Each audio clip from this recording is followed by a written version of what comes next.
situation in which you took a controversial position that angered or offended people, and explain how you handled it?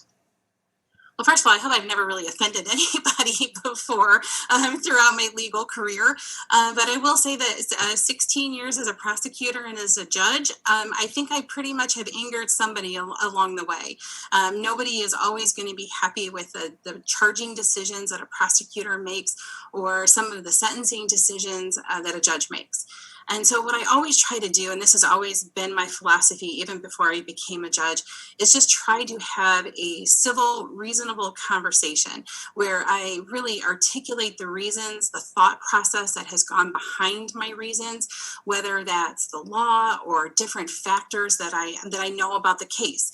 And so I try to present that so that we can have that dialogue and have that conversation. And hopefully they may not agree with me in the end, but hopefully I've distilled some of that anger. Again, if they know where I'm coming from and how I've based my decision and why and the things that I considered.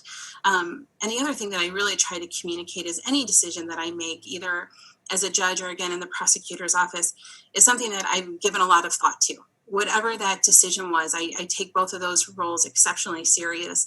And so I would hope that people would understand the thought that went into it and have some respect for that, even if they don't disagree with me, which ultimately that's fine for them not to not always agree with me, as long as we both approach it that we know where each other is coming from.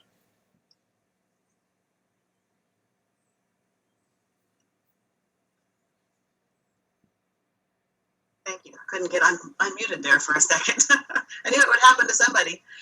All right, Mr. Banner, same question to you, please. Well, I'm with Judge Lasher. I certainly don't go about my business with the idea of angering somebody or upsetting them. But I do recall I had an incident some years ago when I was working as a public defender. And I had received a police report that involved allegations of youth at a drinking party, if we can call it that. And there were lots of police officers who were involved in the matter. They had sort of tried to get to the party through the woods, engaged youths who were underage, and their parents weren't around. They were questioned by the police. And I had sent a particularly direct letter to the prosecuting attorney at that time, which was turned over to the Charlevoix County Sheriff at that time, who took serious offense to the allegations that I had made in that letter.